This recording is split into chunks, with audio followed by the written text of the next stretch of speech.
In March of 1944, a P-47 Thunderbolt pilot, part of the distinguished 56th Fighter Group, found themselves on a return journey from a deep penetration bomber escort mission over German territory.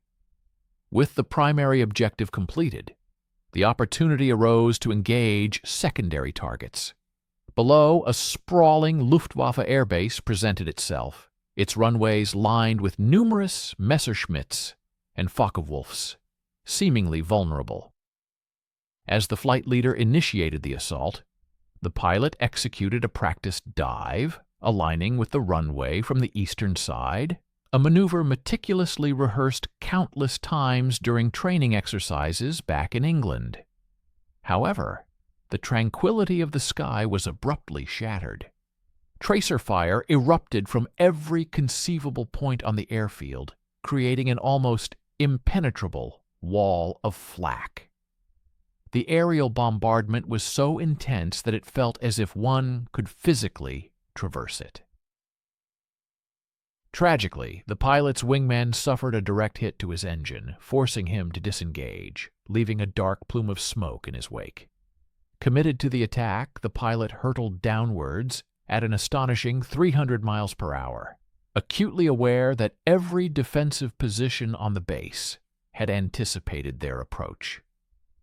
Rounds from the Thunderbolt's guns sparked off a Bf-109 as the pilot strafed the parked aircraft, but the P-47 was also taking a severe pounding. The aircraft shuddered under the impact of 20mm shells tearing through its wing. Driven by adrenaline, the pilot executed a sharp climb, miraculously nursing the heavily damaged fighter back across the English Channel. This harrowing experience was not an isolated incident. It represented the grim reality faced by American fighter pilots throughout late 1943 and early 1944. Ground strafing missions, designed to neutralize enemy aircraft on airfields, had devolved into suicidal endeavors, incurring casualty rates that even bomber crews found alarming. The root of the problem was not a lack of valor or piloting prowess, but rather a crippling predictability in tactics. American pilots adhered to standard attack protocols that the Luftwaffe had long since deciphered and exploited. Every airfield under German occupation in Europe was strategically designed with the prevailing westerly winds in mind. Consequently, aircraft typically took off and landed heading eastward, directly into the wind. Naturally, American pilots adopted the same eastward approach for their attacks, believing it offered the most advantageous and extended strafing run along the runway. The Luftwaffe, however, was far from naive. German anti-aircraft crews meticulously positioned their formidable weaponry precisely where it would inflict maximum damage, concentrating their firepower on these predictable eastern approaches. Please stay with us and watch the end of the video. We will be grateful for your like and subscription. Please also leave a comment about where you are from and what you think about the video topic. Each 20mm quad mount, every 30cm flak gun, and every machine gun nest was precisely sighted to cover this anticipated avenue of attack. When American fighters hurtled in from the east, they were essentially flying directly into a pre-registered kill zone, where German gunners had already calculated the precise range, deflection, and firing solutions. It was akin to running headlong into a meticulously engineered meat grinder, specifically designed to decimate American fighter aircraft. The appalling loss rates unequivocally underscored this brutal reality.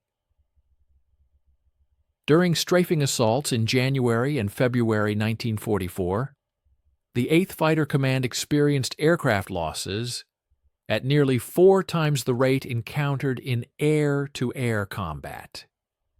Pilots who had endured months of intense dogfighting against the Luftwaffe's elite were now being shot down by ground gunners who never even caught sight of their faces. A fundamental change was imperative, and it needed to be implemented with extreme urgency, as the impending invasion of Europe necessitated Allied air superiority not only in the skies but also on the ground. The Luftwaffe had dedicated years to refining airfield defense into a sophisticated science. This was far from an impromptu scattering of machine guns around a perimeter. German engineers had meticulously transformed every operational airfield across occupied France, Belgium, and the Netherlands into multi-layered strongholds, where overlapping fields of fire created zones that were virtually impenetrable without sustaining catastrophic damage. A reconnaissance of a typical Luftwaffe airfield in early 1944 would reveal an astonishing density of between 40 and 80 anti-aircraft positions. The Germans implemented a defense-in-depth strategy, a concept borrowed directly from their ground warfare doctrine. The outermost defensive ring, situated approximately 800 to 1,000 meters from the runway, was armed with light 20mm Flak 38 guns, the very same weapons that had wreaked havoc on RAF bombers during the Battle of Britain. These guns, capable of firing 120 rounds per minute, were strategically placed to engage attacking aircraft during their initial approach, before they could align for their strafing pass. Closer to the core, at distances of 400 to 600 meters, lay the intermediate defensive layer, featuring 37mm and 40mm guns that delivered heavier shells, often equipped with proximity fuses. These were the true arbiters of destruction. A single 37mm round possessed the destructive power to rip the wing off a P-47 Thunderbolt, or sever the tail section clean off a P-51 Mustang. German crews underwent rigorous, continuous training in tracking fast-moving targets, and their proficiency was remarkable. Survivors of strafing runs recounted the terrifying precision with which these medium guns tracked their aircraft, their barrels swiveling relentlessly to follow their flight path as they plunged downwards. The innermost defensive ring presented perhaps the greatest peril. Quad-mounted 20mm guns, positioned directly alongside the runway approaches, could unleash an astonishing barrage of nearly 500 rounds per minute per mount. At distances under 300 meters, these weapons did not require exceptional accuracy. They simply saturated the sky with such a volume of metal that any aircraft attempting to traverse their fire cone was, statistically speaking, doomed. German gunners ominously referred to this concentrated torrent of fire as the Feuerwand, or firewall. However, the true ingenuity of the Luftwaffe's defensive system extended beyond the mere presence of the guns themselves. It resided in their strategic placement, informed by operational realities. German airfield commanders understood that their own aircraft took off and landed heading east, capitalizing on the prevailing westerly winds. They also correctly surmised that attacking fighters would adopt the same approach vector to maximize their time on target. Consequently, they meticulously concentrated their defensive firepower on the eastern approaches, creating an impregnable fortress wall. Every gun position was equipped with pre-calculated firing solutions for targets approaching from specific compass headings.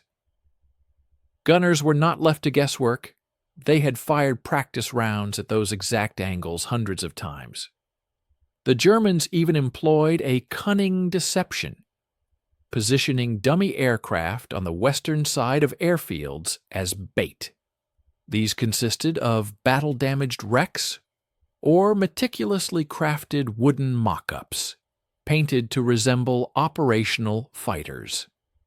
The rationale was straightforward. If an American pilot against all odds chose to attack from the west, they would expend their precious ammunition on worthless targets while navigating through comparatively lighter defenses, only to be forced to break off and flee directly into the concentrated eastern flak belt during their escape.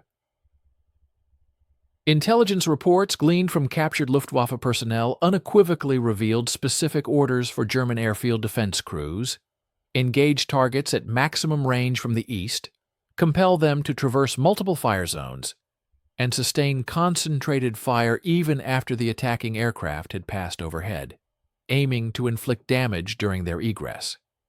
The manual utilized by German anti-aircraft units explicitly stated that enemy fighter bombers will approach from the landing direction, and positioned defensive forces accordingly. American pilots were not merely contending with weaponry, they were confronting a sophisticated defensive philosophy that had accurately anticipated their every maneuver. Colonel Hubert Zemke was not an officer who passively accepted casualties as an unavoidable cost of engagement. As the esteemed commander of the 56th Fighter Group, renowned as the Wolfpack, he had forged a reputation for employing aggressive tactics, coupled with a rigorous analytical approach, a combination unusually rare among fighter pilots.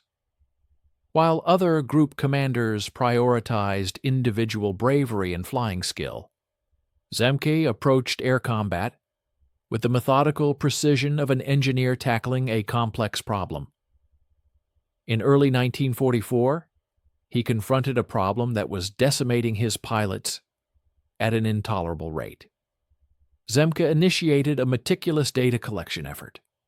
Following every strafing mission, he personally debriefed surviving pilots, precisely charting where their aircraft had sustained damage, which gun positions had engaged them first, and their exact approach vectors. He requested comprehensive reconnaissance photographs of Luftwaffe airfields and dedicated countless hours to scrutinizing them with his intelligence officer, meticulously marking every visible flak position with a grease pencil.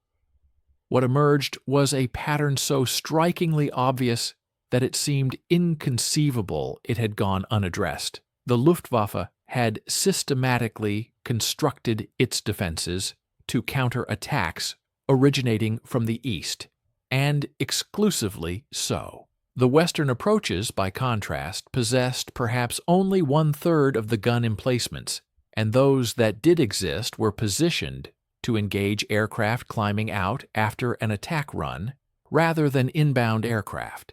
Crucially, the heavy 37 and 40 millimeter guns responsible for the most devastating damage were all sited with pre-calculated firing solutions specifically for eastward approaches. Zemke realized a pivotal fact. These formidable guns could not easily traverse rapidly enough to effectively engage targets approaching from unexpected angles. Anti-aircraft guns in 1944 were not simple point-and-shoot devices. Engaging a fighter aircraft hurtling at 300 millimeters demanded that the gun crew meticulously calculate lead, elevation, and deflection. The Germans had pre-computed all this complex mathematics for eastward approaches. However, a target approaching from the west, attacking against the normal traffic pattern, would necessitate gunners to completely reverse their firing solutions within the scant seconds between visual acquisition and weapons range. It was the stark difference between aiming at a target one had practiced hitting 1,000 times and attempting to shoot at something unexpectedly appearing from behind. Zemke put forth a radical proposition. Attack Luftwaffe airfields from the west, directly against the normal traffic pattern, strafing in the opposite direction of takeoffs and landings. His staff initially dismissed the idea as insane. The prevailing conventional wisdom dictated that attacks should be conducted along the runway axis to maximize time on target, and runways were oriented east-west due to prevailing winds.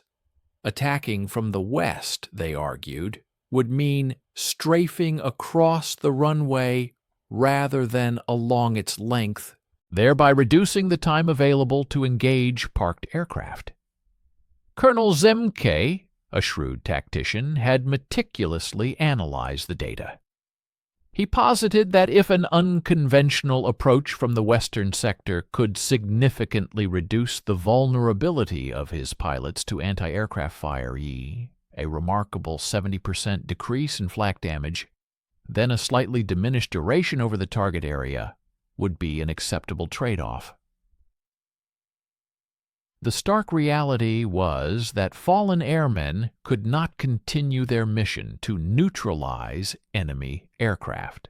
Conversely, pilots who survived their initial bombing run possessed the invaluable capacity to return for subsequent passes. This strategic shift promised a dramatic improvement in the crucial kill-to-loss ratio, even if the effectiveness of each individual attack run experienced a minor dip. His primary focus was not on achieving theoretically flawless attacks, but rather on devising methods that ensured the survival and sustained operational capability of his aircrews. This innovative tactical scheme quickly earned the designation reverse pattern strafing. In stark contrast to the conventional approach, vectors that German air defense units had painstakingly optimized their positions for, American fighter planes would now commence their assault from a low altitude in the west. This tactic leveraged the critical element of surprise, allowing them to engage and devastate parked aircraft before the enemy flake crews could mount an effective response. Following their destructive pass, the fighters would then execute an eastward egress, ascending through what had traditionally been considered the enemy's primary approach corridor. By the time the German gunners could physically reorient their formidable heavy weaponry and properly traverse them to the new threat direction, the American aircraft would already be rapidly accelerating away at an extremely low altitude, often just above the treetops. At such a low level, the heavy flak guns, constrained by their inherent mechanical limitations, simply could not depress their barrels sufficiently to track the departing targets. The critical next step for Zemke was to validate this audacious theory through a live combat scenario against a formidable, heavily fortified objective. The chosen proving ground was Oschersleben, a significant Luftwaffe airfield situated approximately 80 miles to the west of Berlin. Intelligence reports from May 8, 1944, indicated that this base housed crucial elements of Jagdgeschwader 11, renowned as one of the Luftwaffe's elite fighter squadrons. This particular airfield had endured numerous assaults in preceding months, all employing the customary eastward approach. These prior engagements had resulted in the 8th Fighter Command losing 11 of its valuable fighter aircraft, while managing to destroy only about twice that number of German planes on the ground. This unfavorable exchange rate was deemed unacceptable, prompting Zemke's 56th Fighter Group to prepare for a radically different operational strategy. Stay with us and watch the end of the video. We will be grateful for your like and subscription. Please write a comment about where you are from and what you think about the video topic. The mission briefing conducted that very morning represented a stark departure from established protocols. Zemke's operations officer meticulously detailed the intricate attack plan, a formation of 16 P-47 Thunderbolts would execute their approach to Oschersleben from the west. They would maintain an exceptionally low altitude, artfully utilizing natural terrain features to evade early detection by German radar systems. The fighters were instructed to suddenly pop up from behind these features merely 2 miles from the airfield, granting the German defenders a minuscule window of opportunity to react.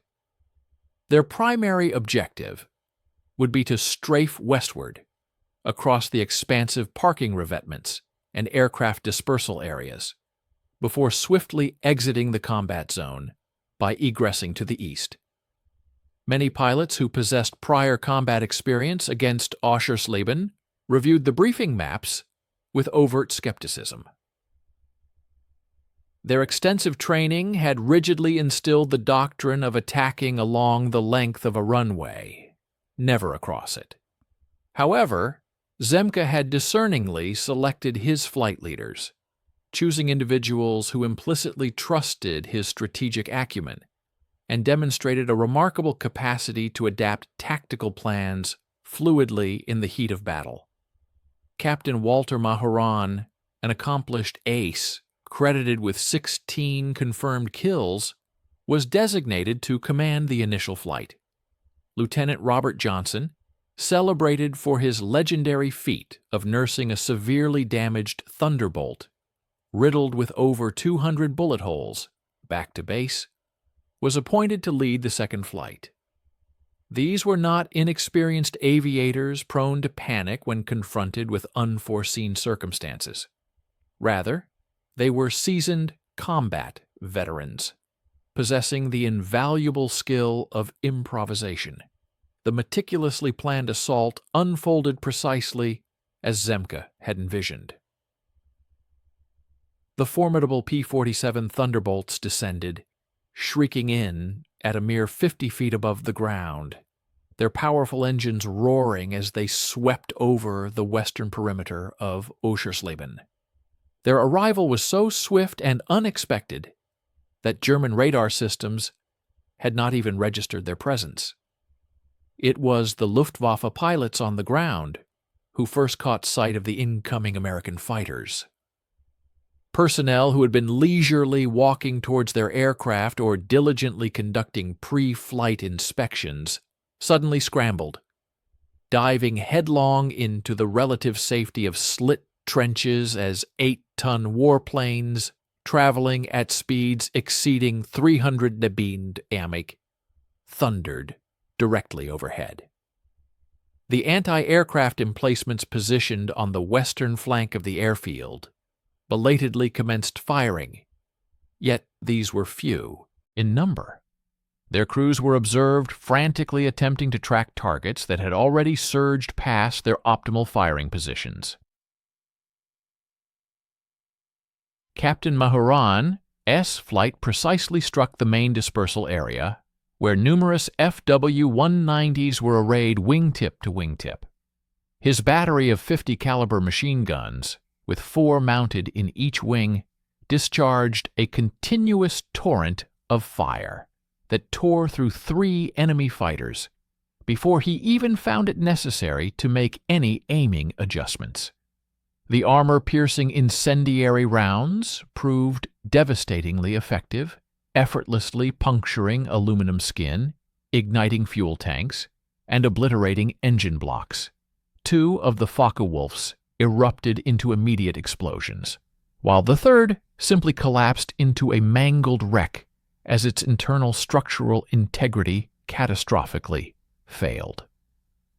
Lieutenant Johnson's flight, in turn, focused its destructive efforts on the northern revetments, where Bf-109s were sheltered within sandbag defensive positions. The innovative reverse approach meant that Johnson's squadron was engaging these positions from their rear quarter, precisely the area where German engineers had neglected to reinforce them. The formidable sandbag walls, designed specifically to provide robust protection against frontal attacks, proved utterly futile against the torrent of fire originating from behind. Johnson, demonstrating exceptional piloting and marksmanship, personally accounted for the destruction of 4 Messerschmitts in a single concentrated 5-second burst of machine gun fire. The German flak crews were plunged into utter pandemonium. The heavy 37mm guns, strategically located on the eastern side of the airfield, were specifically oriented to engage incoming aircraft approaching from that direction, not to contend with aircraft already overhead and rapidly departing. By the time the gunners managed to traverse their heavy weapons around, the Thunderbolts were already executing their eastward egress at maximum velocity and minimum altitude. A few sporadic bursts of lighter flak weakly pursued them as they departed. But the overwhelming, concentrated, and devastating barrage that had characterized all previous attacks on Oschersleben simply failed to materialize. Zemke, his pilots had masterfully exploited a critical, fatal vulnerability in the German air defense firewall, flying directly through its exposed gap. The outcome of this audacious mission profoundly astonished 8th Fighter Command. The 56th Fighter Group successfully obliterated 23 German aircraft on the ground at Oschersleben, a tally that more than doubled the typical destruction achieved in prior raids. Even more significantly, all 16 of the P-47 Thunderbolts that participated in the attack safely returned to their base. While a few aircraft sustained minor damage from light flak, none of it was serious. There were 0 losses for the American forces, an absolutely unprecedented achievement for a strafing mission against such a heavily fortified target. The resounding success achieved at Oschersleben transcended the mere element of surprising the German forces on a single occasion. Colonel Zemke and his astute intelligence staff swiftly recognized that they had unveiled a fundamental systemic flaw within the Luftwaffe at airfield defense architecture, a weakness that could not be readily rectified. The core of this problem was intrinsically linked to principles of physics, inherent engineering limitations of their weaponry, and the practical operational realities governing the functioning of airfields. To fully grasp why these reverse pattern attacks proved so devastatingly effective, one must delve into the intricate events that transpired during those crucial 15 seconds when American fighters first materialized on the horizon. German anti-aircraft guns were not sophisticated autonomous weapon systems. Each individual weapon required a dedicated crew, typically comprising 4 to 6 men, working in precise coordination. This team included a commander, who vocally directed target bearings, loaders, who tirelessly fed ammunition into the breech, gunners, responsible for accurately traversing the weapon and adjusting its elevation, and spotters, whose keen eyes tracked the target's dynamic movement. The heavy 37mm and 40mm caliber guns, which were primarily responsible for inflicting the most significant damage on attacking aircraft, possessed traverse rates of approximately 20 to 30 degrees per second. While this speed was generally adequate for tracking a target moving across their field of view at a predictable angle, it was utterly insufficient to swing the weapon completely around when a threat unexpectedly emerged from the opposite direction. When American fighter aircraft had historically launched their assaults from the eastern sector, German gun crews typically enjoyed a generous window of between 12 and 18 seconds from the initial visual acquisition of the enemy to the point at which the targets entered effective weapons range. In these scenarios, the flak guns were already pre-positioned and aimed in the general direction of the anticipated threat. Gunners needed only to make minor, fine-tuning adjustments. Loaders had ammunition readily available and prepared. Furthermore, commanders had often memorized pre-calculated firing solutions, allowing for rapid engagement. This situation was analogous to a baseball player standing confidently at home plate, anticipating a pitch whose trajectory and speed were largely known. All preparatory steps had been completed, and execution was simply a matter of precise timing. Reverse pattern attacks, however, completely inverted this established equation. When American fighters approached from the west, gun crews were compelled to physically rotate their heavy weapons through an arduous traverse of approximately 180 degrees, a half-circle rotation that consumed between 6 and 9 precious seconds for the larger flak guns. Crucially, the American fighters were only about 12 seconds away from being directly overhead at the moment of their detection. Consequently, by the time German gunners managed to orient their weapons correctly, the P-47s were already in the process of strafing parked aircraft and initiating their rapid egress. The viable window for effective engagement dramatically collapsed, shrinking from a potential 15 seconds down to a mere 3 or 4 seconds of actual firing time. Adding to the defenders' insurmountable difficulties, the American fighters' egress route led them directly through what had traditionally been the primary approach corridor, the eastern sector where the most formidable heavy guns were strategically positioned. Yet these fighters were now moving away at blistering speed and an exceptionally low altitude.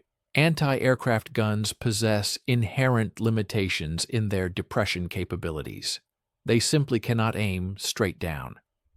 The majority of heavy German anti-aircraft weapons were physically unable to depress their barrels below -3 degrees. This meant that once an aircraft descended below a certain critical altitude relative to the gun position, it became physically impossible for the weapon to engage it.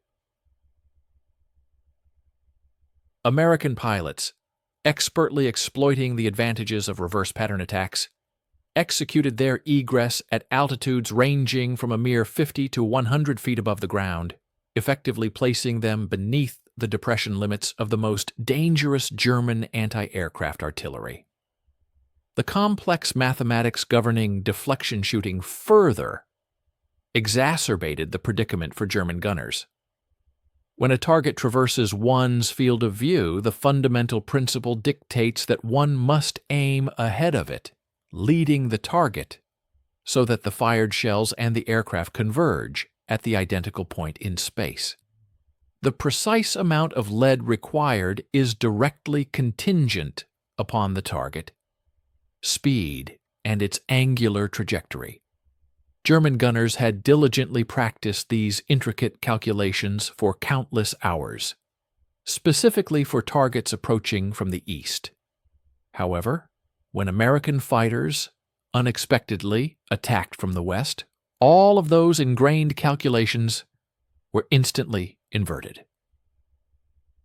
A gunner who had spent months, even years, training to lead targets moving from left to right was suddenly forced to frantically recalculate for right-to-left movement, all under immense combat stress and with only fleeting seconds to execute. This made deeply ingrained muscle memory a profound liability. Gunners instinctively led targets in the incorrect direction, inadvertently sending their shells trailing behind the rapidly departing American fighters, instead of accurately intercepting them. The strategic shift from attacking German airfields along the traditional runway axis to striking from perpendicular vectors, often termed reverse pattern strafing, proved to be a revolutionary tactical adjustment. German intelligence reports, meticulously compiled from June 1944, starkly illuminated the profound challenges confronting the Luftwaffe's airfield defense apparatus. Units responsible for safeguarding these vital installations reported considerable distress in effectively engaging Allied fighter aircraft that were now initiating their assaults from unforeseen and unorthodox directions. Consequently, urgent pleas were dispatched for the relocation of heavy anti-aircraft batteries to counter this emergent threat. However, this seemingly straightforward request collided head-on with an intractable operational predicament. The heavy flak guns could not be simply repositioned at will. Their established locations were the culmination of years of deeply ingrained defensive doctrine, intricately woven into extensive communications networks, sustained by meticulously placed ammunition dumps designed for specific defensive sectors, and fundamentally integrated within the overall architectural blueprint of each airfield. Any attempt to displace these formidable weapons would necessitate many weeks of intensive engineering labor and specialized construction, a luxury of time that was simply unavailable to the embattled German forces as the Allied air campaign intensified. News of Colonel Zemke, groundbreaking success with this innovative approach disseminated through the ranks of 8th Fighter Command with astonishing rapidity, akin to wildfire sweeping across dry terrain. Commanders of fighter groups, who had been experiencing alarmingly high attrition rates among their pilots during conventional strafing missions, suddenly found themselves presented with a viable and demonstrably effective tactical solution. By the close of May 1944, merely weeks preceding the monumental D-Day landings, the reverse pattern concept was already being briefed at the highest echelons of wing and command leadership. Major General William Kepner, the discerning commander of the 8th Fighter Command, swiftly recognized this new methodology as a potent force multiplier, an innovation capable of fundamentally altering the trajectory of the ongoing air superiority campaign across the breadth of occupied Europe. Its formal adoption proceeded with an unparalleled swiftness, arguably faster than almost any other tactical innovation in military annals. On May 22, 1944, the 8th Fighter Command officially promulgated Tactical Directive 2244, a pivotal document that explicitly authorized reverse pattern strafing attacks against Luftwaffe Airfields and strongly recommended that group commanders integrate this highly effective technique into their standard operating procedures. While the directive did not impose its exclusive use, acknowledging that conventional attacks still retained their utility depending on the specific target configuration and defensive dispositions, it nevertheless bestowed official sanction upon what had begun as Colonel Zemke's audacious experimental tactic. Only a fortnight prior, the tempo of training cycles had dramatically intensified across all 30 fighter groups strategically stationed throughout England. Pilots, who for many months had diligently practiced strafing runs along a single predictable axis, now faced the formidable task of completely re-engineering their entire approach. Intensive practice missions conducted over various Royal Air Force training fields unequivocally demonstrated that while the learning curve was undeniably steep, it remained ultimately manageable. The most challenging aspect was not the physical act of flying itself, but rather the arduous mental process of overriding deeply ingrained instincts that compelled them to attack along the familiar runway axis. Even the most seasoned and experienced pilots found themselves repeatedly defaulting to the urge of aligning their attack runs with the longest dimension of their designated targets. Squadron commanders, therefore, had to tirelessly emphasize and forcefully reinforce the critical lesson that survival in the face of evolving enemy defenses unequivocally trumped adherence to outdated textbook geometry. Please stay with us and watch the end of the video. We will be grateful for your like and subscription. Please write a comment about where you are from and what you think about the video topic. The tangible and overwhelmingly positive results of this new methodology became strikingly evident almost immediately. In the critical period between May 21st and June 5, 1944, encompassing the 2 weeks directly preceding the momentous Normandy invasion, the 8th Fighter Command executed a total of 63 strafing missions against Luftwaffe airfields strategically located across France, Belgium, and the Netherlands. A significant 47 of these crucial missions judiciously employed the newly sanctioned reverse pattern attacks. The statistical data was compelling. The loss rate experienced by American fighters plummeted from a concerning 8.3% per mission, when utilizing conventional approaches, to a dramatically reduced 2.1% when employing the reverse pattern tactics. More importantly, the rate of destruction inflicted upon German aircraft on the ground nearly doubled, ascending from a prior average of 1.4 aircraft destroyed per attacking fighter to an impressive 2.6 aircraft destroyed per attacking fighter. The mathematical conclusions were quite simply undeniable and profoundly impactful.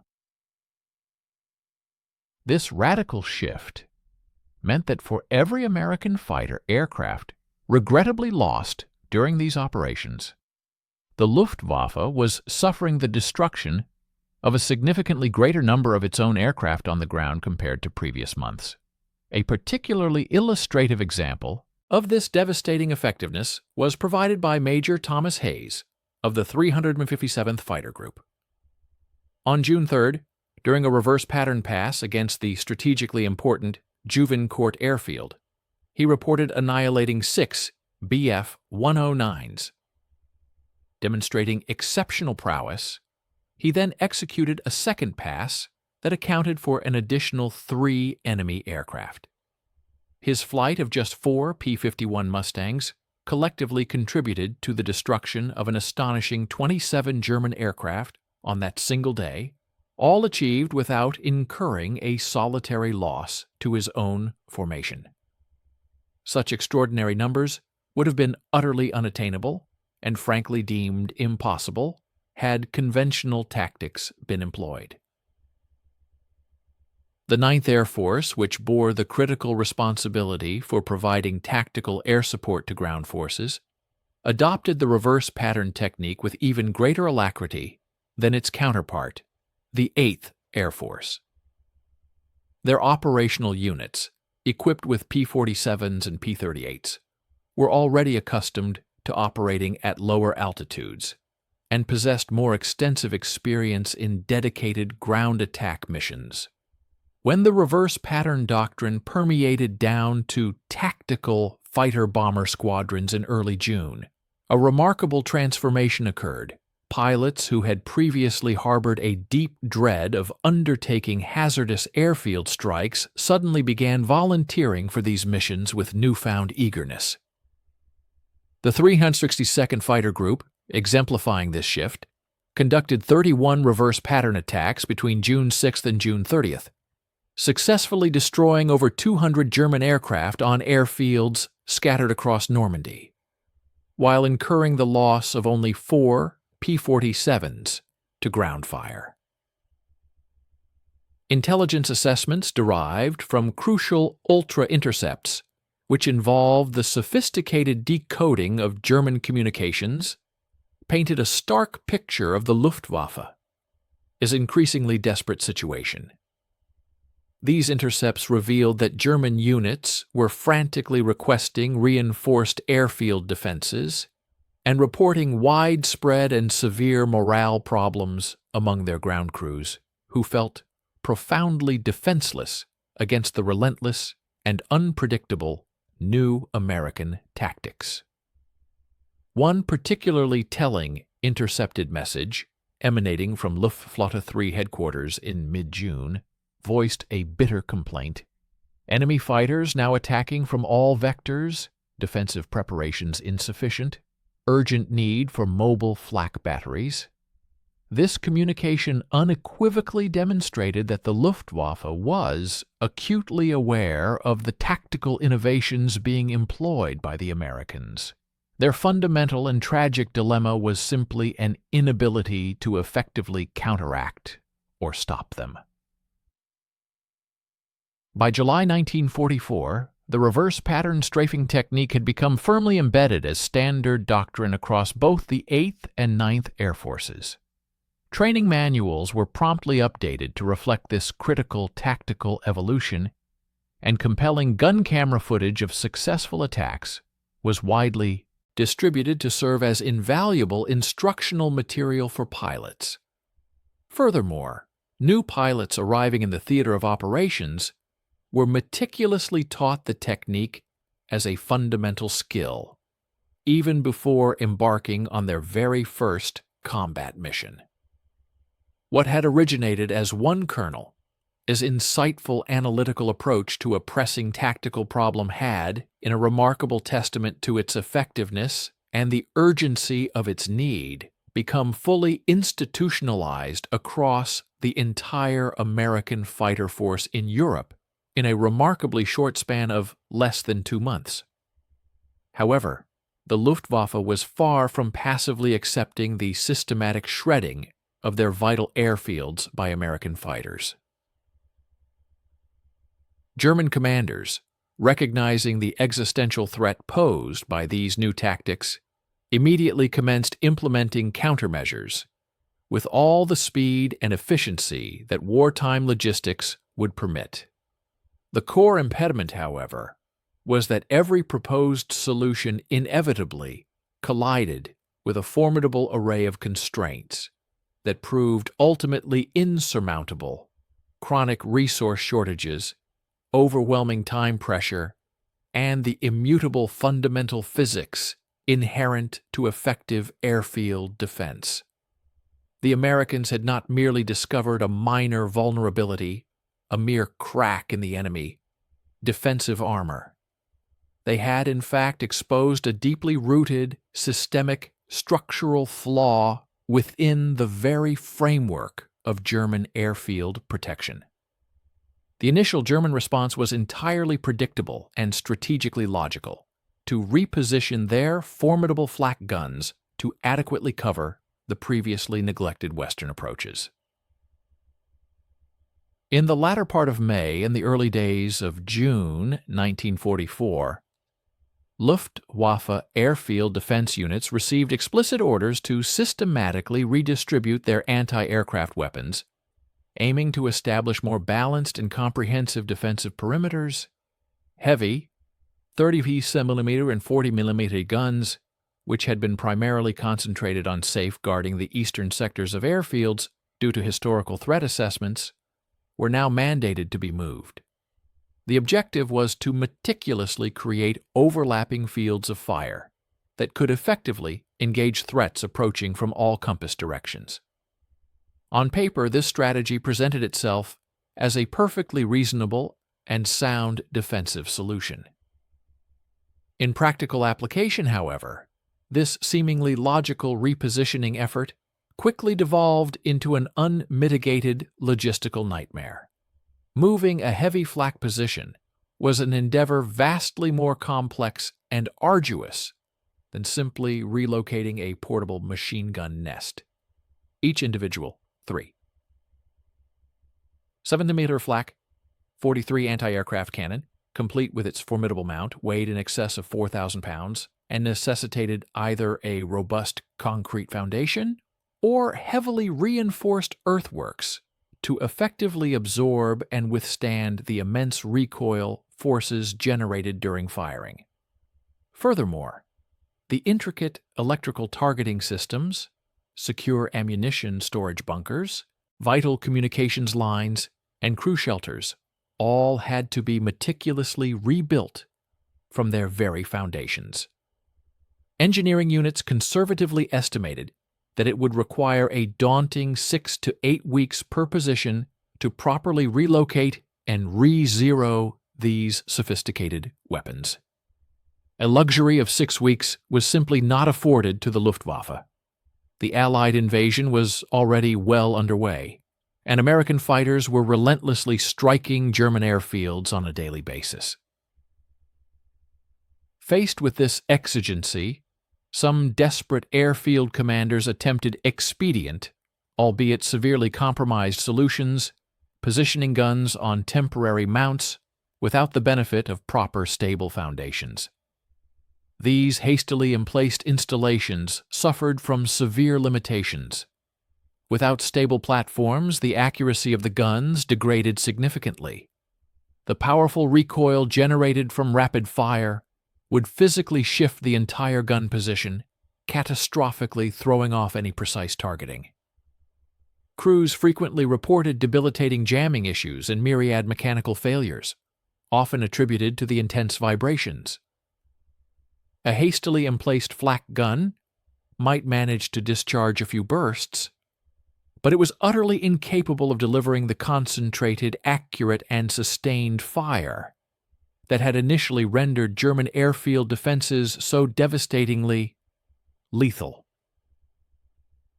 In a further attempt to mitigate the evolving threat, the Luftwaffe endeavored to deploy mobile flak batteries, typically truck-mounted 20mm guns, which possessed the inherent advantage of rapid repositioning in direct response to the direction of an attack. These mobile units began appearing in reconnaissance photographs by mid-June, usually observed positioned on access roads encircling airfield perimeters, from where they could theoretically move swiftly to threatened sectors. However, American pilots, demonstrating exceptional adaptability, developed countermeasures within a matter of days. Instead of adhering to single-direction attacks, flights began assailing airfields from multiple vectors simultaneously. For instance, 4 ship flights would often split into 2 distinct elements, each attacking from diametrically opposite directions. This ingenious tactic effectively forced the mobile flak units to make an impossible choice, to engage one threat while the other element proceeded to strafe unmolested. The fundamental limitation was clear. The mobile guns, despite their agility, simply could not be in 2 places at once. German engineers, recognizing the deep-seated nature of the problem, put forth a radical proposal to completely redesign airfield layouts, advocating for the creation of circular dispersal patterns. In this envisioned configuration, defensive positions would be strategically arranged to possess equally effective fields of fire in all directions, thereby mitigating the vulnerability to multi-vector attacks. Luftwaffe headquarters, surprisingly, actually approved this ambitious plan in July 1944 and allocated precious resources for the extensive rebuilding of 6 major airfields across France according to these new specifications.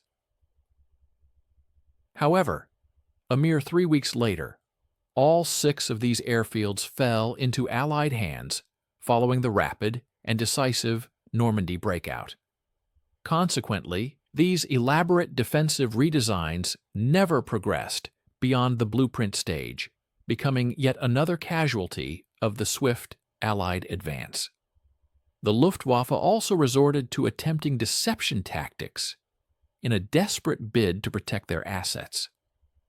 They meticulously constructed dummy flak positions along the vulnerable western approaches.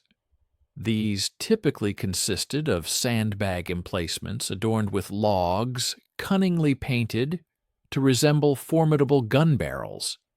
The hope was that American pilots would either instinctively avoid these seemingly defended sectors or, at the very least, waste valuable time and ammunition evading non-existent threats.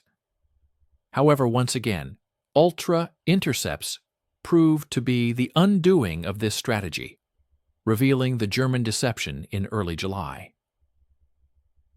In response, the 8th Fighter Command promptly issued clear instructions to its pilots to disregard any suspected dummy positions unless they observed actual muzzle flashes indicating live fire. This elaborate deception lasted for less than 2 weeks before American pilots, through experience and intelligence, quickly learned to distinguish between genuine threats and mere fakery. The late summer of 1944 brought a particularly telling concession from the German military, as several units of the formidable Luftwaffe fighter arm chose to entirely abandon their forward airfields in July. This strategic withdrawal involved relocating to bases situated deeper within Germany, a move designed to place them beyond the reach of American fighters, which consequently had less time to engage in devastating strafing attacks. This was far more than a mere tactical adjustment. It represented a profound admission of operational vulnerability and ultimately defeat. By pulling back eastward, the Luftwaffe consciously forfeited critical operational flexibility and significantly reduced its response time to Allied aerial incursions, effectively ceding air superiority over the embattled front lines in a desperate bid to preserve its diminishing fleet of aircraft. Allied intelligence meticulously documented this concerning trend, noting that some German fighter groups were compelled to launch their combat missions from airfields located over 200 miles from the actual battle area, an unsustainable practice that squandered precious fuel reserves merely to reach the engagement zone. The fundamental issue at the heart of this predicament was the inherent nature of airfields themselves, which are, by their very design, significant defensive liabilities.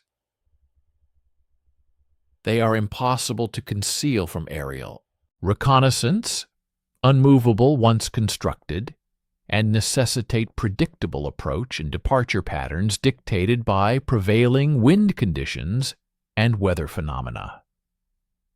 Once American forces masterfully demonstrated that attacking these vital installations by circumventing the established standard flight patterns was not only feasible but highly effective, the Luftwaffe found itself without any viable countermeasure that did not entail the colossal undertaking of completely rebuilding its entire defensive infrastructure from the ground up.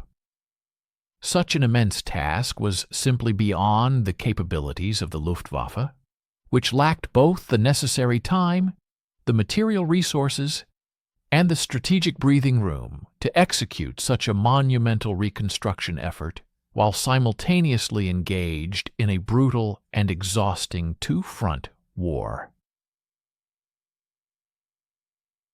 The innovative reverse pattern strafing technique, however, did not fade into obsolescence with the cessation of hostilities in World War II.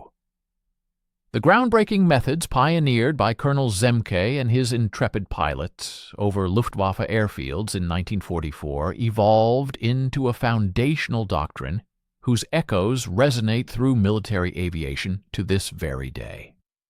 The core principle: to launch an assault from the direction your adversary least anticipates by cleverly exploiting their established operational assumptions and predictable routines, transcended the specific tactical challenges of the era.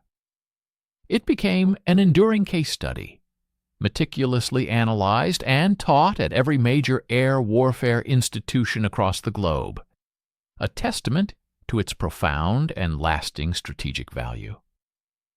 We invite you to stay with us and watch the end of this insightful video.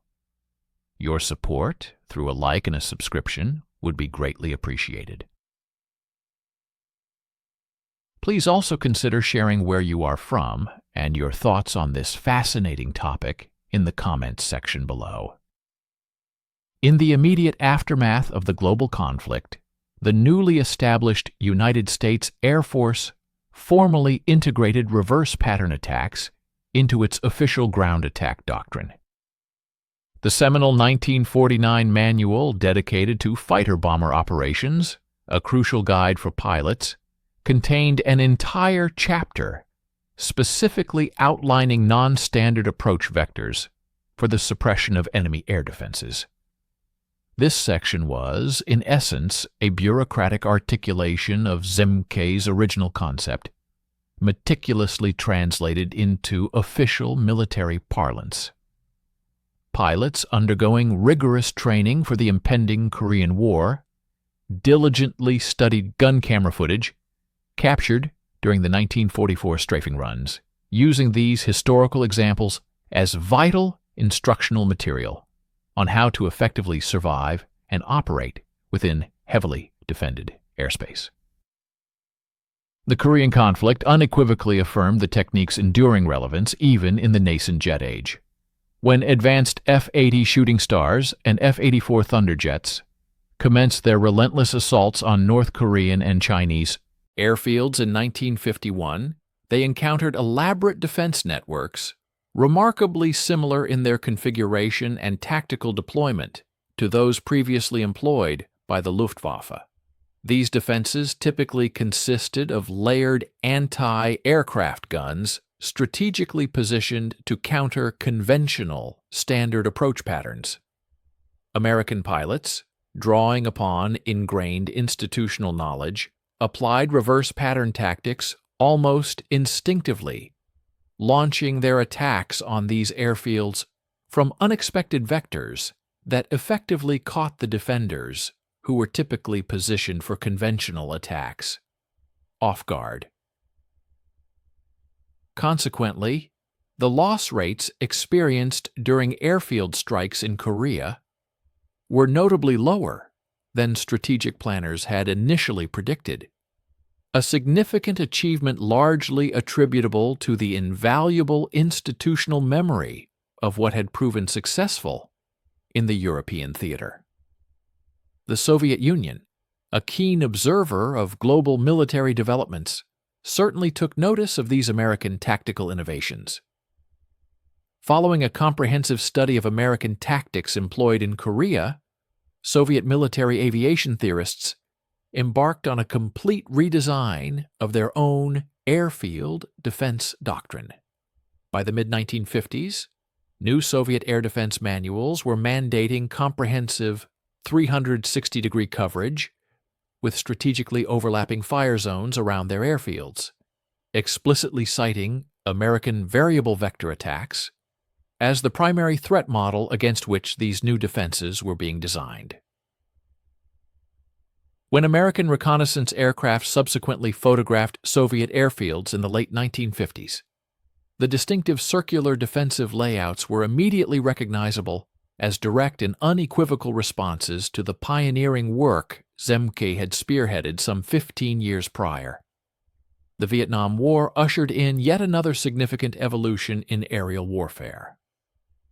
By the 1960s, sophisticated surface-to-air missiles, SAMs, had largely supplanted the older flak guns as the primary anti-aircraft threat. Nevertheless, the fundamental challenge persisted. Defenders invariably positioned their advanced weaponry based on anticipated attack patterns. American Wild Weasel missions, specialized aircraft meticulously designed for the suppression of enemy air defenses, employed tactics directly descended from the reverse pattern doctrine.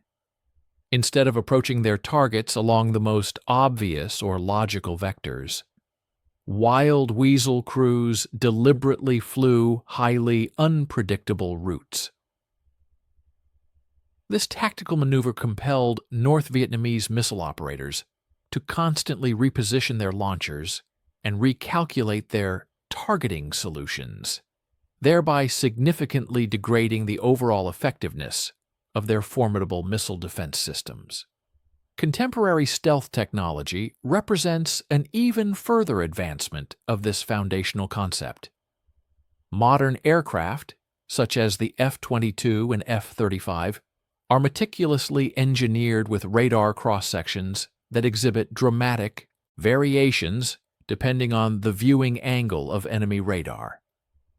The doctrine governing the deployment of these cutting-edge aircraft places a strong emphasis on attacking from axes where enemy radar coverage is demonstrably weakest, essentially a highly sophisticated, high-technology iteration of the original concept of hitting Luftwaffe airfields from the west instead of the more expected eastern approach.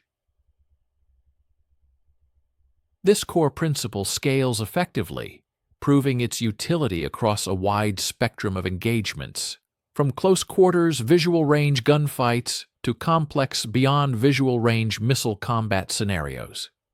The Israeli Air Force extensively studied and masterfully applied reverse pattern tactics during the pivotal 1967 Six-Day War. When Israeli fighters executed a series of devastating preemptive strikes on June 5, 1967, effectively destroying the Egyptian Air Force on the ground, they approached their targets from an unexpected vector. Their attack originated from the Mediterranean Sea, with aircraft flying in from the north and west over water, where Egyptian radar coverage was thinnest and defensive positions were lightest. Egyptian airfields had been meticulously designed with their defenses heavily concentrated against perceived threats emanating from the east, the direction from which Israel was physically located. The Israelis brilliantly exploited this critical assumption, precisely as Zemke had exploited German assumptions some 23 years earlier, securing a decisive victory. Even today, the prestigious United States Air Force Weapons School at Nellis Air Force Base continues to teach reverse pattern concepts as an integral component of its rigorous suppression of enemy air defenses curriculum. Students at this elite institution meticulously study the Asher's Lean Raid as a compelling historical example of tactical innovation forged under the intense pressures of combat. While the specific techniques have undoubtedly evolved, with modern aircraft employing sophisticated electronic warfare capabilities, advanced standoff weapons, and intricate network-centric coordination that were unimaginable in 1944, the fundamental underlying principle remains steadfastly unchanged: identify your enemy's ingrained assumptions about how you intend to attack, and then execute something entirely different.